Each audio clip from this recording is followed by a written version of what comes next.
मध्य प्रदेश की राजधानी भोपाल में मंगलवार को मुख्यमंत्री डॉक्टर मोहन यादव की अध्यक्षता में कैबिनेट की अहम बैठक आयोजित की गई। मंत्रालय में शुरू बैठक में प्रदेश के समग्र विकास, स्वास्थ्य, नीतिगत विषयों और प्रशासनिक फैसलों पर चर्चा हुई। बैठक के दौरान कई महत्वपूर्ण प्रस्तावों पर मुहर लगी।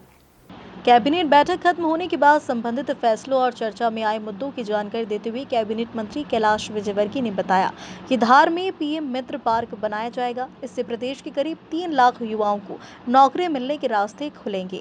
उन्होंने कहा कि पर्यटन अपने आप में बड़ी इंडस्ट्री है और पर्यटन को आगे बढ़ाने के क्षेत्र में सरकार लगातार काम कर रही है। इसके साथ ही कैबिनेट बैठक में कई अहम प्रस्तावों को मंजूरी दी गई और मंत्रिमंडल के सभी सदस्यों ने भी उन्हें धन्यवाद दिया इस बात के लिए कि उनके प्रयास से अनुराग जैन जी का कार्यकाल 1 साल बढ़ा है। तो मंत्रिमंडल के सदस्यों ने मुख्यमंत्री जी का भी धन्यवाद किया, अनुराग जैन जी का भी शुभकामनाएं दी। उसके साथ ही मन की बात अभी माननीय प्रधानमंत्री जी ने पिछले रविवार को उसमें मध्य प्रदेश की बहुत प्रशंसा की। एक मध्य प्रदेश में जो खेल क्रांति हो रही है, हाल ही में श्रीनगर में डल झील पर वाटर स्पोर्ट्स फेस्टिवल हुआ था। उसमें सर्वाधिक मेडल मध्य प्रदेश के खिलाड़ियों ने प्राप्त किए थे।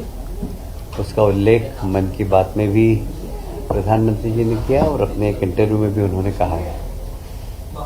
उसके साथ ही मध्य प्रदेश के साथ साथ उन्होंने शहडोल, जो एक छोटा सा जिला है, नया जिला हमारा, वहाँ के फुटबॉल खिलाड़ियों की भी उन्होंने एक पॉडकास्ट में, जो कि लेक्स फ्रीडमैन के द्वारा लिया गया था, उसमें उन्होंने मध्य प्रदेश के शहर फुटबॉल शहडोल की तारीफ की है। और उस पॉडकास्ट को देखा जर्मन के खिलाड़ी फुटबॉल कोच डिटमार बायर्सडॉर्फर ने। उन्होंने कहा कि यदि ऐसी बात है, मध्य प्रदेश में शहडोल ब्राज़ील की तरह उभर रहा फुटबॉल के, तो हम भी वहाँ के खिलाड़ियों को कोच करना चाहेंगे। भारत सरकार और कोच मिस्टर डिटमार बायर्स के बीच में चर्चा चल रही है। हम शहडोल के खिलाड़ियों को वहाँ भेजने की तैयारी कर रहे हैं। ये एक बहुत बड़ी उपलब्धि है मध्य प्रदेश के लिए और मध्य प्रदेश के खिलाड़ियों का इससे मनोबल भी बढ़ेगा। पीएम मित्र पार्क धार जिले के अंदर है। वह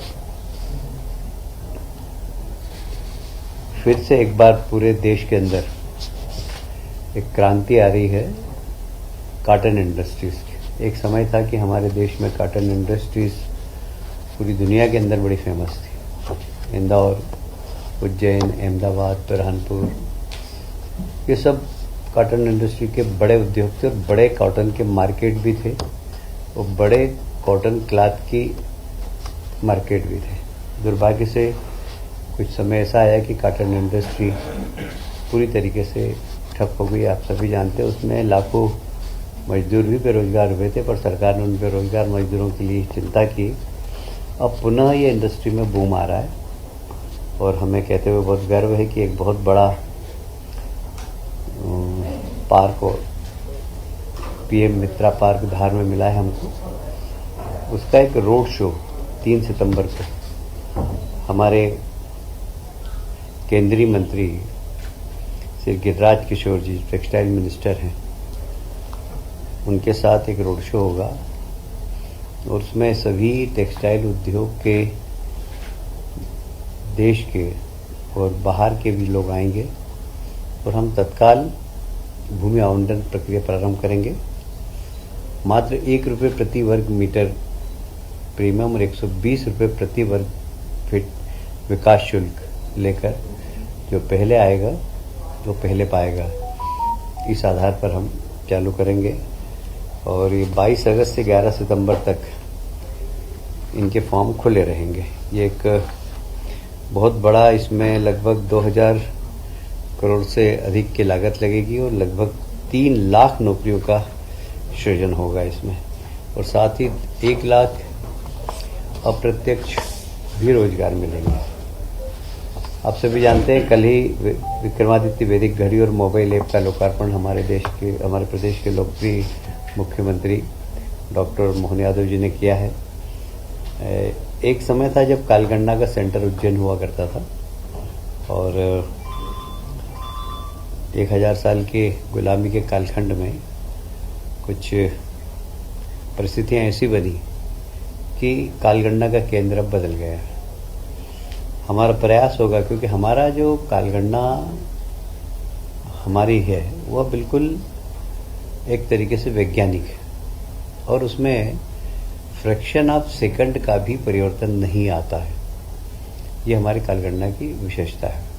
तो उसका कारण है कि हमारे यहाँ सूर्य और 9 ग्रह जितने भी हैं उनके संचालन के हिसाब से कालगणना होती है और वो उसकी एक्यूरेसी बहुत ज़बरदस्त है। तो अब हम वापस फिर से विक्रमादित्य की वैदिक घड़ी को पहले हम अपने देश में उसको लाएंगे।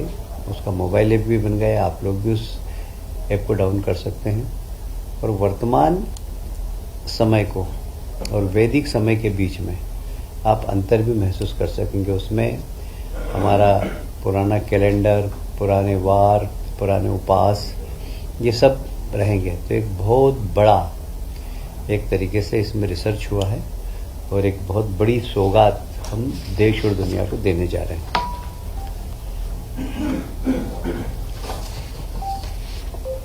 ग्वालियर पर्यटन कॉन्क्लेव हुई पिछले दिनों 30 तारीख को। कॉन्क्लेव में लगभग 3200 करोड़ से अधिक के निवेश प्रस्ताव हमें मिले हैं। 7 भूमियों के लिए 6 निवेशकों को लेटर ऑफ अलॉटमेंट प्रदान किया गया। सीधे तौर पर 60 करोड़ से अधिक का निवेश और बड़ी संख्या में रोजगार सृजन होगा।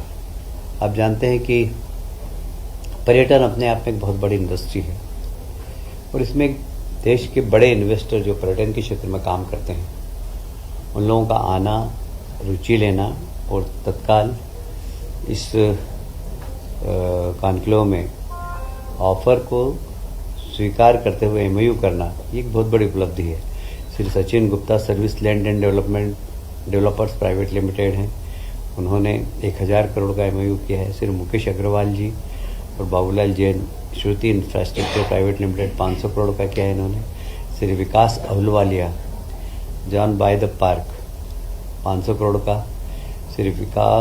श्री काहा डेवलपर्स प्राइवेट लिमिटेड इनका 250 करोड़ का और ऐसे ही लगभग 20 से अधिक निवेशकों को प्रस्ताव मिले हैं जिसकी राशि कुल 3200 करोड़ से अधिक रही है। यह कॉन्क्लेव 11 से 13 अक्टूबर तक आयोजन होने वाली मध्य प्रदेश ट्रेवल मार्ट की एक तैयारी का हिस्सा है। आप सभी जानते हैं कि प्रधानमंत्री जी का एक सपना है कि हर घर के अंदर शुद्ध जल पहुंचे, नल जल योजना। क्योंकि WHO का एक रिपोर्ट के अंदर ज़्यादा जो हमारे यहाँ बीमारियाँ होती है विशेषकर एशिया के अंदर वह वाटर के द्वारा होती है, गंदे पानी से होती है और इसलिए शहर स्वच्छ रहे, स्वस्थ रहे, भारत स्वच्छ रहे और स्वस्थ रहे, ये प्रधानमंत्री जी का सपना है। और इसीलिए नल जल योजना जो प्रधानमंत्री जी के बहुत ही उनके प्रिय योजना है और उसमें मध्य प्रदेश ने काफ़ी अच्छा काम किया है। जल जीवन मिशन के क्रियान्वयन के हमने वापस अभी एक बार पुनरीक्षित करने के बाद ऐसा लगा कि अभी योजना हमारी अधूरी है और उसमें और पैसों की आवश्यकता है। अब चूंकि केंद्र सरकार ने अपना बजट बता दिया था पहले, पर अब जो भी लागत आने वाली वो मध्य प्रदेश सरकार अपने बजट से देगी। और इस प्रकार मिशन में अब तक लगभग 20,765 करोड़ की लागत की 27,990 एकल ग्राम नल जल योजनाएं, राशि लगभग 60,786 करोड़ लागत की 148 समूह जल प्रदान योजनाओं की स्वीकृति प्रदान की गई है। स्वीकृति 27,990 योजनाओं में से 15,947 ग्रामों की योजनाएं पूर्ण हो चुकी है। मैं इसको फिर से रिपीट करता हूँ। स्वीकृत हुई थी वो 27,990 योजनाएं उसमें से 15,947 ग्रामों की योजनाएं पूर्ण हो चुकी है एवं 12,043 योजनाओं में से योजनाओं के कार्य विभिन्न चरणों में अभी प्रस्तावित है।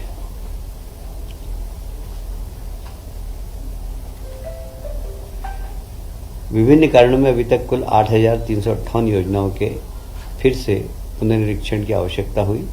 यदि पुनरीक्षण की कार्रवाई नहीं की जाती तो 7 लाख ग्रामीण परिवार क्रियाशील घरेलू नल कनेक्शन से वंचित रह जाते हैं। प्रत्येक घर में नल पहुंचे, ये प्रधानमंत्री जी के सपने को पूरा करने के लिए हमने बार बार इस योजनाओं को मुख्यमंत्री जी स्वयं इसका पुनरीक्षण करते हैं और हमें लगा कि इसमें राज्य सरकार के एक बड़े बजट की आवश्यकता है और इसीलिए आज इसको कैबिनेट में लाया गया है। समस्त परिक्षेत्र में कुल 8,358 पुनरीक्षित परियोजनाओं के स्थायी वित्त समिति की बैठकों में विस्तृत परीक्षण के उपरांत कुल लागत 9,026.97 करोड़ की स्वीकृति दिए जाने की अनुशंसा की गई है। इन योजनाओं की मूल स्वीकृति लागत 6,212.76 करोड़ है। इस प्रकार कुल 2,813.21 करोड़ हैं, जो लगभग 13.55% है। योजनाओं की लागत में रुपए 2,813.21 करोड़ की केंद्रांश से समानुपातिक राशि प्राप्त नहीं होगी, इसलिए लागत वृद्धि की संपूर्ण राशि राज्य सरकार द्वारा वहन किए जाना है और इसीलिए मंत्रिमंडल में आया है, क्योंकि केंद्र सरकार ने कह दिया कि जो अब उनका अंश केंद्रांश है वो हम नहीं देंगे और इसीलिए राज्य सरकार इसको वहन करेगी। हमारा उद्देश्य बहुत क्लियर है कि हमें हर गांव के अंदर शुद्ध पानी पहुंचाना है और इसीलिए इतना बड़ा आज प्रस्ताव हम कैबिनेट में लाए हैं। कुल मिलाकर ये 80,000 करोड़ की योजना है।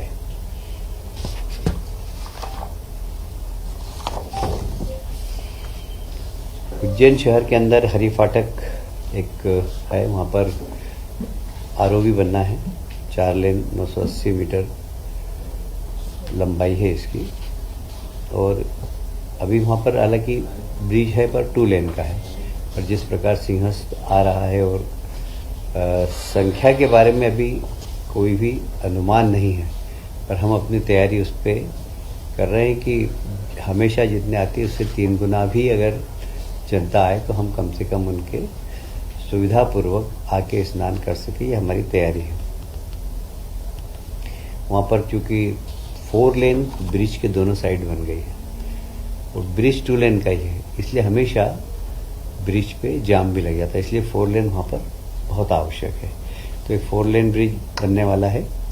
इसकी लागत लगभग 371 करोड़ की है, प्रशासकीय स्वीकृति। आज इसको कैबिनेट ने मंजूरी दे दी है, फाइनेंस की भी मंजूरी आ चुकी है और हमारे विभाग ने भी इसमें मंजूरी दे दी थी। एक और लोक निर्माण विभाग का बड़ा महत्वपूर्ण प्रस्ताव है, ये भी इंदौर उज्जैन ग्रीनफील्ड रोड। इसमें 4 लेन रोड है, साथ में पेवर शोल्डर है और साथ में सर्विस लेन भी है। तो यह पहले विभाग बनाने वाला था इस रोड को, पर चूंकि वहाँ के ग्रामीण क्षेत्रों के लोगों की मांग थी कि यहाँ सर्विस लेन भी बनाई जाए, तो इसकी लागत बढ़ रही थी, इसलिए इसको हाइब्रिड एन्युटी मॉडल, जिसमें बीओटी भी होता है और ईपीसी भी होता है, तो ईपीसी और बीओटी दोनों मिलाकर इसको हाइब्रिड एन्युटी मॉडल कहते हैं, एन्युटी मॉडल कहते हैं इसको। और इसकी लागत लगभग अब हो गई है 2,935.15 करोड़। इसमें अंडरपास भी हैं, फ्लाईओवर भी हैं, छोटे छोटे मध्यम श्रेणी के पुल भी हैं, जंक्शन भी हैं इन सब को ध्यान में रखते हुए लागत थोड़ी सी बड़ी है।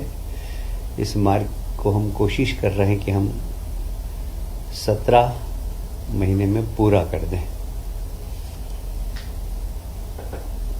और इसके संसाधन और कंसेशन की जो समय सीमा है वो लगभग 17 वर्ष होगी। इसमें भी वित्त विभाग की सहमति आ गई है और ये महत्वपूर्ण रोड है क्योंकि ऑलरेडी इंदौर उज्जैन रोड है पहले से, उसको 4 लेन से 6 लेन हमने किया है। ये एक एक्स्ट्रा रोड बनाई जा रही है। इसी प्रकार इसी एन्युटी मॉडल से नर्मदापुरम टिमरनी मार्ग ये 2 लेन बन रही है और मय पेवर शोल्डर ये भी हाइब्रिड एन्युटी मॉडल, जैसे मैंने बताया आपको 72 किलोमीटर की परियोजना है ये और लगभग इसकी लागत भी 972.16 करोड़ की होगी। इसमें भी 2 अंडरपास है, 4 बड़े पुल हैं, 37 मध्यम श्रेणी के पुल हैं, कुछ जंक्शन है 14 और बीच में क्रॉसिंग भी है। इन सब को मिलाकर एक अच्छी रोड बने और इसका भी मार्ग निर्माण कंसेशन अवधि 17 वर्ष रहेगी। यह भी एक बहुत अच्छी रोड बनने वाली है। आज के विषय मेरे समाप्त होते हैं। इन विषयों से संबंधित कोई आपके पास प्रश्न हो तो पूछ सकते हैं।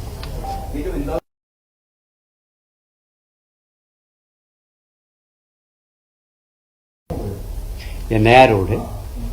ये अपने एयरपोर्ट से जब हम आगे जाते हैं तो पितृ पर्वत आता है, उसके आगे वहाँ से सीधा ये उज्जैन में जाएगा।